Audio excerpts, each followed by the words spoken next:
आज इस सभा में हर्ष का, समर्थन का, आशीर्वाद का संकेत नजर आता है और इसके लिए आज सर्वप्रथम मैं आप सभी को, विशेष रूप से जो महिलाएं उपस्थित हैं उनको अपनी ओर से आभार व्यक्त करती हूं। आपका वंदन एवं अभिनंदन है।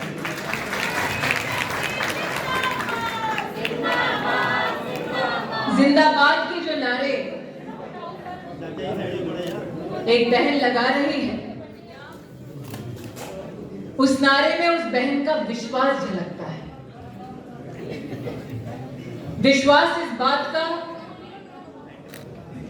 कि अगर राष्ट्र हित में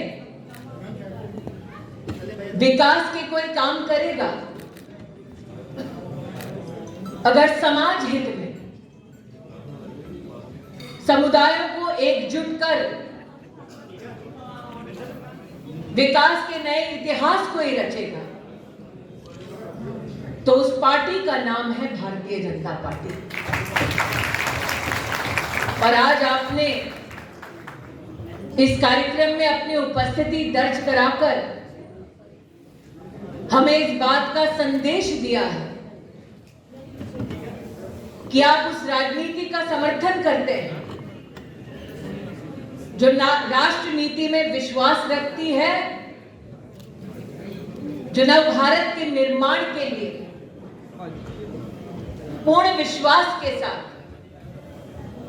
पंजाब का विकास चाहती है। और यही समर्थन 20 तारीख पोलिंग बूथ पर जाएगा और बहनों के हस्तों से कमल का बटन दबाएगा। भाइयों का आशीर्वाद, कमल का हमारा प्रत्याशी पाएगा। भारत माता की जय। अभी अभी भारत मां की जयकारा को यहां लगाने वाले भाई से कहना चाहते हैं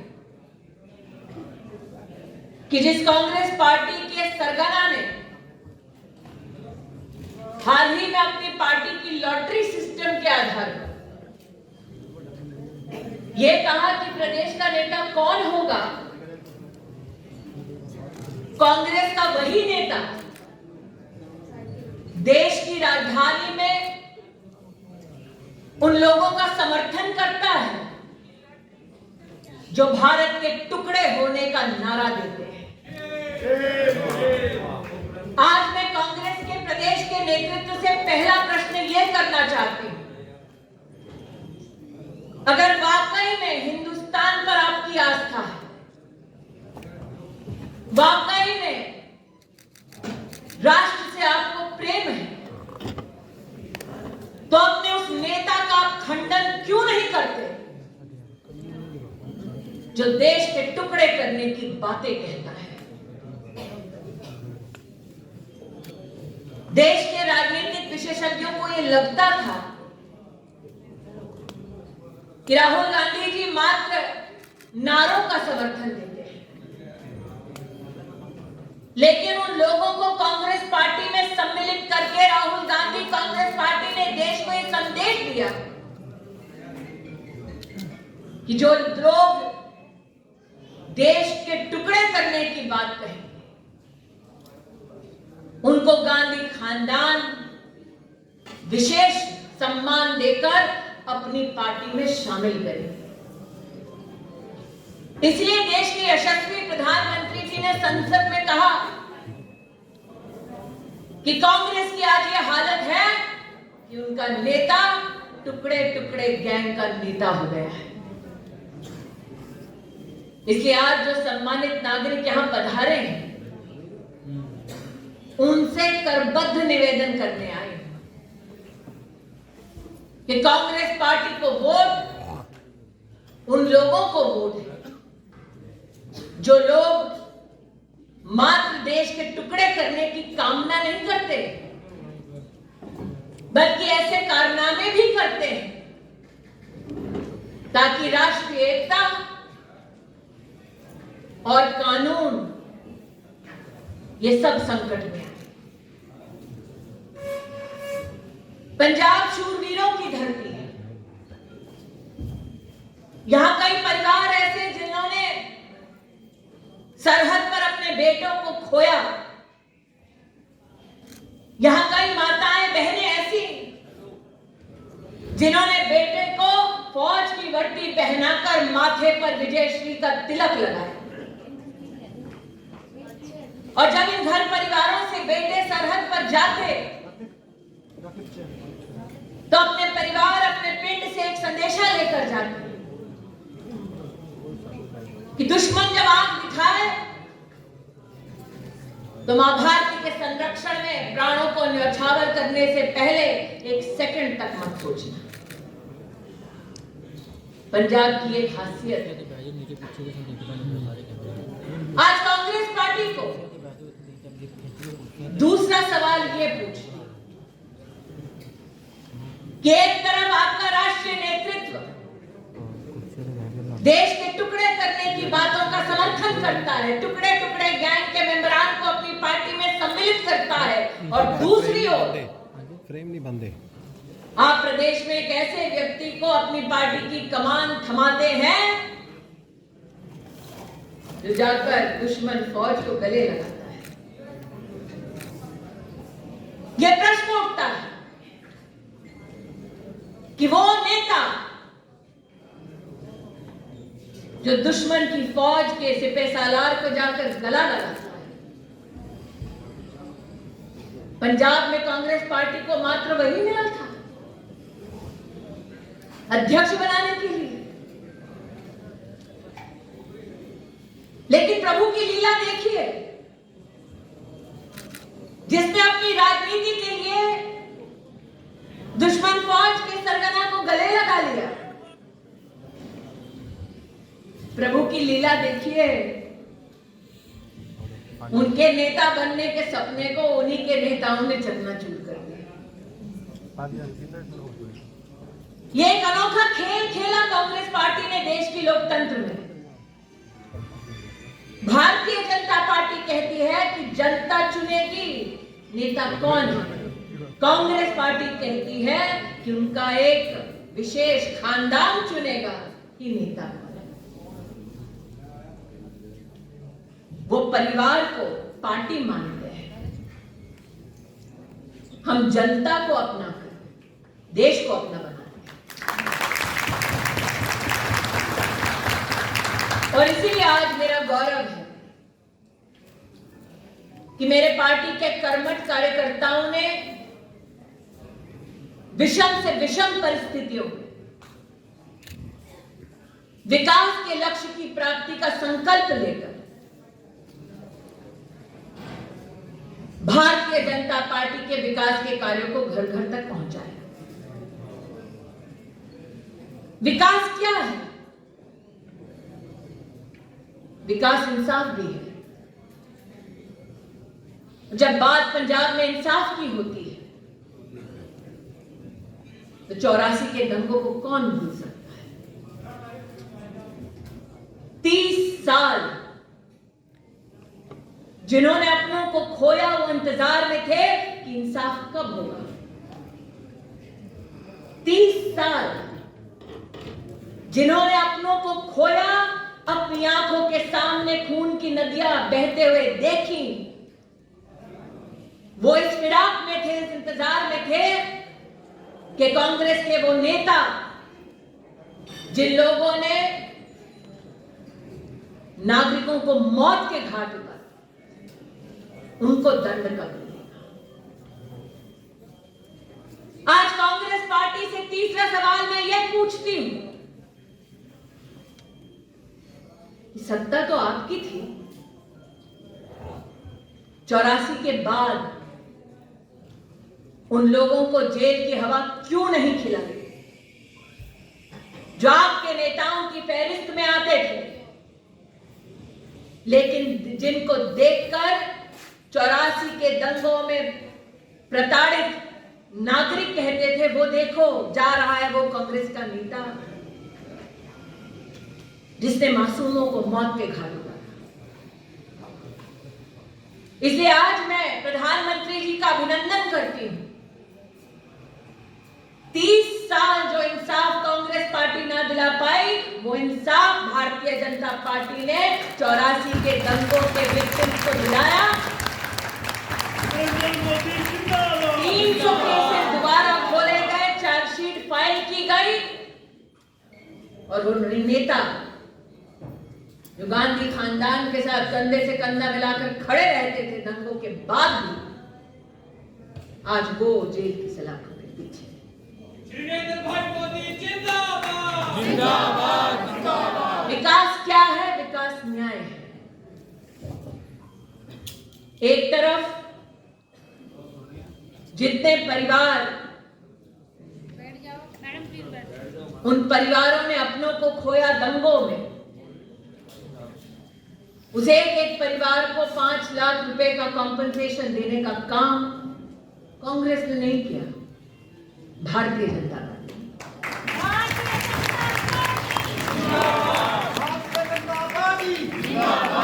और जिन्होंने इस प्रदेश को छोड़ा दंगों के बाद, जो भय के माहौल में नहीं रह पाए, ऐसे 1000 से ज्यादा परिवार जो पंजाब छोड़कर दूसरे राज्यों में चले गए, उनको भी तलाश कर उनका हक, उनका कॉम्पनसेशन दिया गया। देश की सरकार ने उनसे कहा, कांग्रेस भूल गई होगी तुम्हारे ऊपर किए गए अत्याचारों को, हम नहीं भूले और हम तुमको इंसाफ दिलाएंगे। जब बात इंसाफ की होती है तो कांग्रेस का अद्भुत चरित्र देखिए। नरेंद्र मोदी जी की सरकार ने संसद में एक बिल पेश किया और कहा कि अगर सिख समुदाय के लोग अफगानिस्तान, पाकिस्तान में फंसे हों, उनको हिंदुस्तान लौटना हो, तो उनकी सिटीजनशिप की व्यवस्था, उनके संरक्षण की व्यवस्था हिंदुस्तान करे। कांग्रेस पार्टी ने उसका भी विरोध किया। आज मैं आपसे कहना चाहती हूं कि भारतीय जनता पार्टी के कर्मठ कार्यकर्ताओं का यह गौरव है कि प्रधानमंत्री जी की सरकार ने देवी शक्ति नामक एक प्रोजेक्ट को लॉन्च किया और अफगानिस्तान से 155 सिखों को हिंदुस्तान संरक्षित करके अगर किसी ने लौटाया, भारतीय जनता पार्टी की सरकार ने लौटाया। मोदी जी को जय श्री राम। इसलिए आज मोदी जी को जय श्री राम। जय श्री राम जय श्री राम। जिस राम का आप नाम ले रहे हैं भाई साहब, जिस राम का आप नाम ले रहे हैं, राहुल गांधी की सरकार का जब यूपीए की सरकार थी, ये कहना था कि भगवान राम का कोई अस्तित्व ही नहीं और प्रभु की लीला अपार है। जिस गांधी खानदान ने कोर्ट में दस्तावेज दे दिया कि राम लला का कोई अस्तित्व नहीं है, आज उन्हीं की औलादें जनेऊ कोर्ट पर पहनकर मंदिर मंदिर घूम रही है।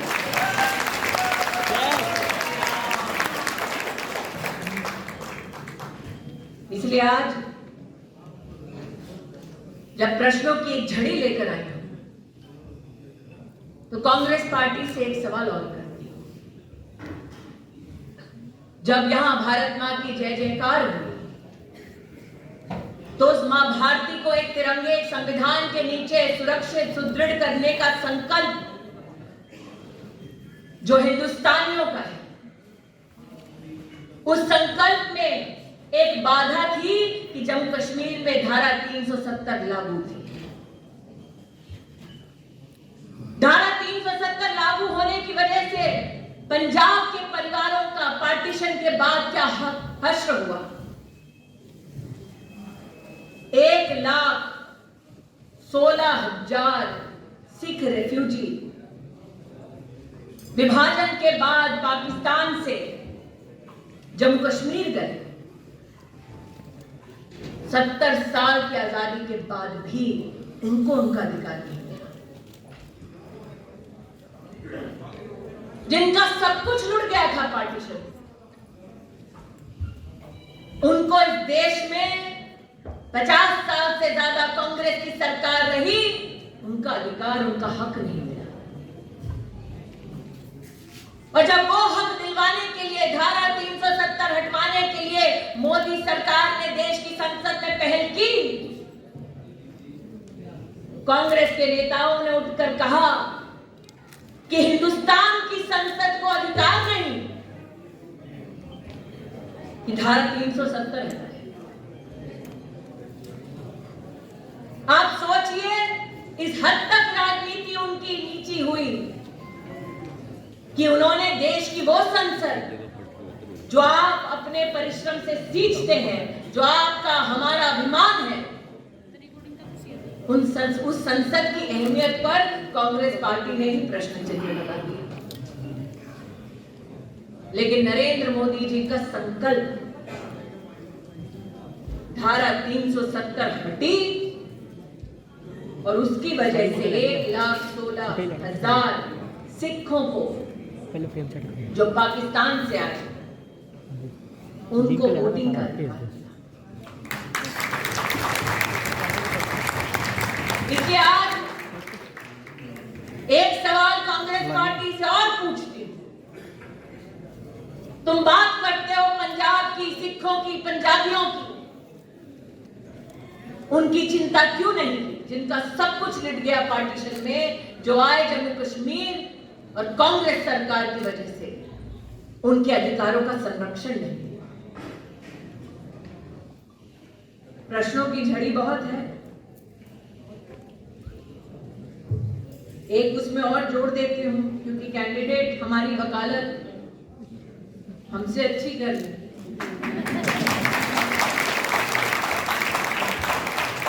इसलिए एक चीज निश्चित रूप से पूछना चाहती हूं। जब कांग्रेस की सरकार रही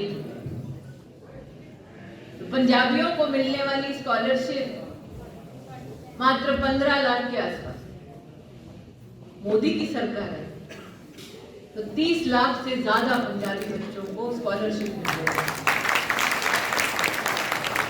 जो वो 50 साल ना कर सके, वो भारतीय जनता पार्टी ने 7 साल में कर दिखाया। इसलिए सवाल एक और उठता है, अगर ये मुमकिन है मोदी के लिए कि वो पंजाब में गरीबों के लिए 1 लाख से ज्यादा मकान बनाकर गरीबों को हस्तांतरित करवाएं, अगर ये मुमकिन है मोदी के लिए कि दरबार साहब के लिए FCRA का जो बार बार हर पंजाबी ने मांग उठाई कि हम सेवा देना चाहते हैं, भले विदेश बैठे हो, FCRA का रजिस्ट्रेशन दे दो, अगर ये मोदी कर सकते हैं, अगर पंजाब में 780 से ज्यादा अस्पतालों में 40 लाख पंजाबियों को आयुष्मान भारत योजना के अंतर्गत सालाना 5 लाख रुपए की मदद अगर मोदी दिलवा सकते, सवाल ये उठता है इतने साल सत्ता में रहने के बाद भी कांग्रेस पार्टी ये क्यों नहीं कर पाई? मोदी है तो मुमकिन है। मोदी है तो मुमकिन है, बिल्कुल, लेकिन मुमकिन तब होगा जब आप 20 तारीख को पोलिंग बूथ पर जाएंगे, कमल का बटन दबाएंगे और विक्रम जी को जिताएंगे।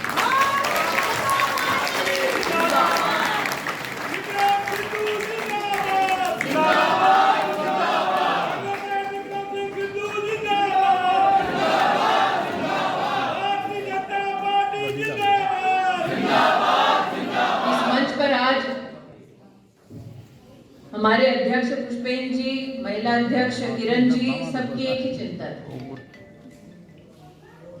कि हम जानते हैं कि कांग्रेस का हाथ निर्दोषों के खून से सना है 84 के दंगों के बाद, लेकिन कभी कल्पना नहीं की थी कि लुधियाना में लॉ एंड ऑर्डर की स्थिति ऐसी होगी कि हाथ के सायों में बहनों की चेनें खींचे जाएंगी, कान के बूंदे खींचे जाएंगे, भरी दोपहर में बहनें अपने आप को असुरक्षित मानेंगी। और इसलिए आज अपनी वाणी को विराम देने से पहले कहना चाहती हूं, विकास क्या है?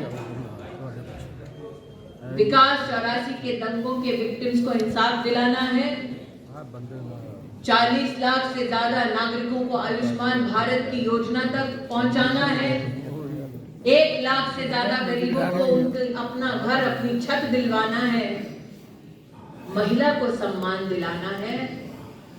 महिला सम्मान लुधियाना में तब पाएगी जब हर घर की बेटी पोलिंग बूथ पर जाकर कमल का बटन दबाएगी। भाई ना सोचे कि हवा उनके लिए नहीं। पीछे भाई साहब इंतजार कर रहे हैं, बहनों का तो ठीक है, हमारा कब होगा? भाई ये ना समझे कि आह्वान मात्र बहनों के लिए, ये वोट मात्र विक्रम जी के लिए नहीं, हर उस नागरिक के लिए जिसने अपने बैंक के खाते में सीधा भारत की तिजोरी से नरेंद्र मोदी जी की सरकार में कोई ना कोई ग्रांट पाई है। ये वोट उस परिवार के लिए है जिसे पार्टीशन के बाद पहली बार हिंदुस्तान में अपने अधिकारों को पाया है। ये वोट हर उस व्यक्ति का है जिसने NHAI के कामों को बढ़ते देखा है, सिंचाई के कामों को और सुदृढ़ होता देखा है, जिसने नरेंद्र मोदी की सरकार में विकास के अलग अलग कार्यक्रमों के माध्यम से पंजाब और भारत के नवनिर्माण में एक अमिट छाप छोड़ी है, एक अहम भूमिका निभाई है।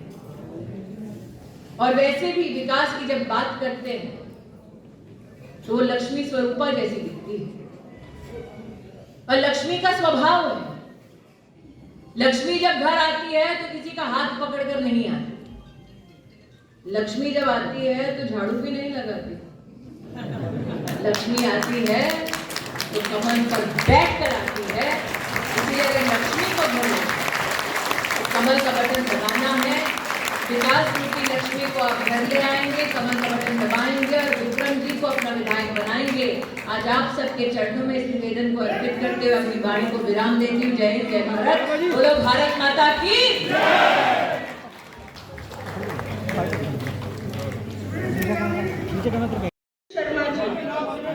तालियां बहना इतने बहुत पंजाबी समझियां उन्होंने मैं बहुत बहुत स्वागत करती थी ते बहुत बहुत थैंक यू। ऐसे इंशाअल्लाह यही मिलेगा।